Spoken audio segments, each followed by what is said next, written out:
እለቱ ማክሰኞ ቀኑ ደግሞ ህዳር 9 2018 ዓመተ ምህረት የትምህርት ቤቱ መሰብሰቢያ አዳራሽ በመምህራን ተሞልቷል። ቡናው እስከ ቁርሱ ቀርቧል። የሚበላ የሚጠጣው ዝግጁ ሆኗል። አስተናጋጆች ሽር ጉድ ይላሉ። ይህ ሁሉ የሆነ ያለው ለአንድ ነገር ነው። የሥራ ዘመናቸውን በስኬታማነት አጠናቀው በጡረታ ለሚሰናበቱት መምህር በቀለ ጉግሳ አሸኛኘት ለማድረግ ነው። ይህን መሰናዶ ልዩ የሚያደርገው ደግሞ በትምህርት ቤቱ ታሪክ የመጀመሪያ ጡረታ ተሰናባች መምህር በቀለ ጉግሳ መሆናቸው ነው። ይህ በእንዲህ እንዳለ አመለሸጋው ብዙ መናገር የማይፈልጉት ባለባበሳቸው ዘንካታ እጆቻቸው ለስዕል የተፈጠሩ በትዳራቸው ስኬታማ ጊዜን ያሳለፉት የሶስት ልጆች አባት የብዙ ምሁራን መሰረት የሆኑት መምህር በቀለ ጉግሳ ከ34 ወርቃማ ዓመታት በላይ በትዳር አብረዋቸው የደስታና የመከራ ጊዜያትን ካሳለፉት መምህር ታረጋሽ አሊ ጋር ኋላና ፊት ሆነው በስራ አጋሮቻቸው ታጅበው ዝግጅቱ ከተሰናዳበት አዳራሽ ዘለቁ። የመምህሩን መምጣት የተመለከቱት የዝግጅቱ ታዳሚዎች ከመቀመጫቸው ተነስተው እያጨበጨቡ በክብር ተቀበሏቸው። እርሳቸውም እጅ ነስተው ከተዘጋጀላቸው መቀመጫ አረፋሉ። የፕሮግራም ትውውቅ ተደረገ። ከዚያም ቀጠለ። በመረዳጃ ማህበሩ ሰብሳቢ አማካኝነት የመክፈቻ ንግግር ተደረገ። ፕሮግራሙ በይፋ ተከፈተ። መምህር በቀለና ባለቤታቸው ወደ መድረክ ወጥተው የተዘጋጀውን ዳቦ ቆረሱ። በአልቡኮ ባህል መሰረት ቡና ከመቀዳቱ በፊት አንድ ነገር ተለምዷል፣ ምርቃት። ለዚህም ደግሞ ሌላኛው አንጋፋ መምህር አያሌ ማም ታጭተዋል። ከካዳሚዋ ፊት ተቀምጠው ያለ የሌለውን አወረዱት። በአካባቢው አነጋገር አሁን ቡናው ሐላል ሆኗል።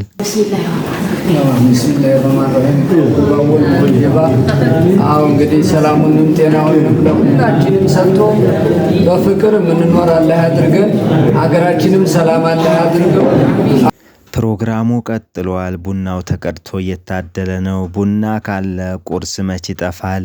የተሸነሸነው ዳቦ ብቻ ሳይሆን ፈንዲሻውም ቀርቧል።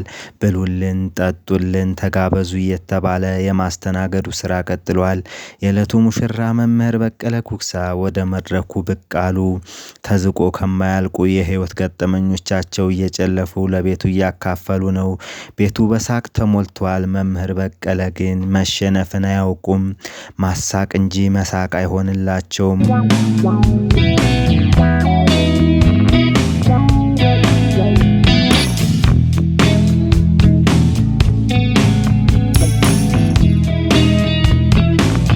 አሁን ተራው የአስተያየት መስጫ ሰዓት ነው። እድል እየተሰጠ መምህራን በየተራ ለመምህሩ የምስክርነት ቃላቸውን እየሰጡ ነው። ከፊሎቹ እንኳንም በሰላም ከመጦሪያ ዘመን አደረሰ ሲሉ፣ ሌሎቹ ደግሞ በስራው ዓለም እንደማያገኟቸው ሲያስቡ ቆዝመዋል። የተደበላለቀ ስሜት።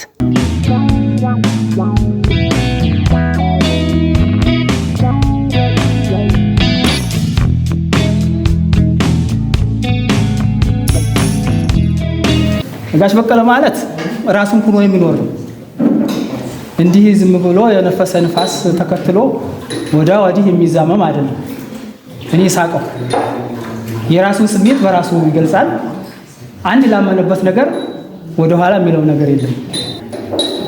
ካመጋገብ፣ ካኗኗር፣ አሰስ ገሰስ የመንደር ወሬ ወደ ጆሮ ወስዶ ከመናደድ ከዚህ ነፃ መሆን አለበት። ጋሽ በቀለ ያን አይመለከተው። እኔ ሳቀው የራሱን ህይወት ነው የሚኖር። በእውነቱ ከሆነ አሁን አቶ በቀለም የኔም ጓደኞች ብዙዎች ያው ወደ አኬራ ቤት ሄደዋል። እዚህ በመድረሳችን ግን ትልቅ ጸጋ ነው። ዋን ወሰዳት አስተማሪ እንደሚባለው ሰው ነውና እስኪ አንድ ጊዜ ሞቅ ያለ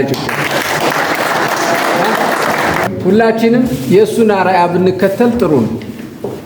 ስነ ምግባር፣ ፕሮቶኮል መምህር ፕሮቶኮል መጠበቅ መቻል አለበት። የምንበላው ቤት እኮ አይታይም። የምንለብሰው የተለያዩ ስራዎችም እንደሚሰራ ተስፋ አደርጋለሁ። ዝም ብሎ የሚቀመጥ ሰው አይደለም፣ ታታሪ ነው። ብዙ ነገሮች ይፈጥራል። እንዳውም እኔም ወደዛው ምገፋ ስለሆንኩኝ አመቻይቶ ይጠብቀኛል የሚል አስተያየት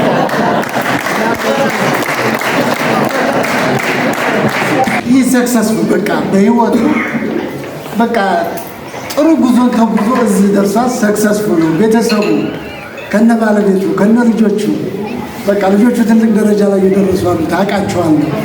ስለዚህ በቃ ስኬታማ ኑሮ እዚህ የደረሰ ነው። አሁን ደግሞ ጋሽ በቀለ የምንጠብቀው እርግጠኛ ነኝ ሞቅ ያለች ሱቅ ከፍቶ እኔን ጋሽ በቀለ በእድሜ ገፍቶ አይመስለኝም።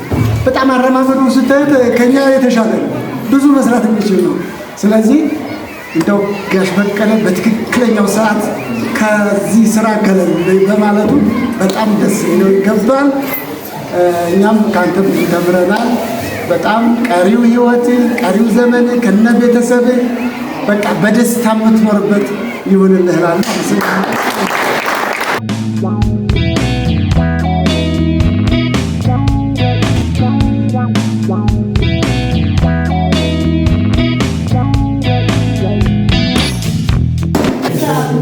መምህር ነኝ ሊቁ አስተማሪ አስተዋዩ አይቶ ተናጋሪ የህዝብ ኩራት አገሩን አፍቃሪ ጥበበኛው ምሁር ያገር መሪ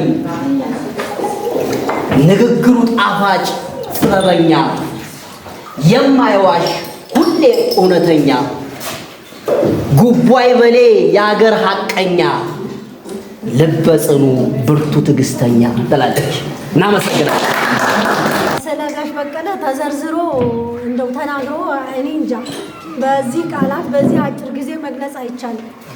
ጋሽ በቀለ እዚህ መምህራኖች አሉ፣ እሱ ያስተማራቸው ተማሪዎችም አሉ፣ መምህራን አሁን ይሆኑ ማለት ነው።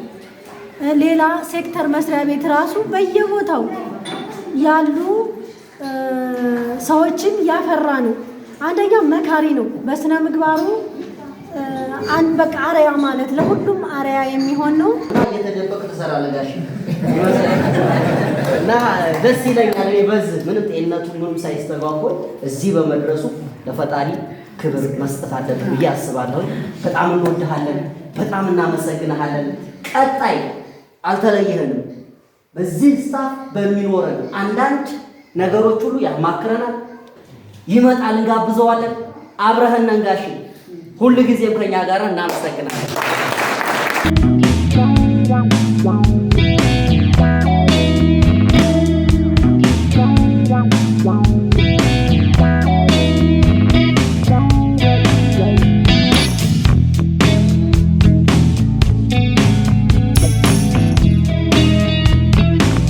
እኔም ደረጃ ያደረሳቸው ከኔም ልታምሩ ትችላላችሁ።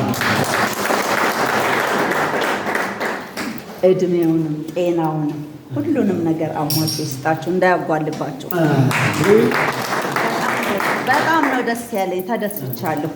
ለምን እኛ እርስ በርሳችን እኔ እንዳንድ ቤተሰብ ነው የምቆጥረው። መምህርን ቤተሰቤን አድርጌ ነው የማየው። እኔ ግን አልፋታችሁም በዚህ እኔ ስሸይ በዚህ አልፋታችሁም። መኪና ነው የምጠብቀው።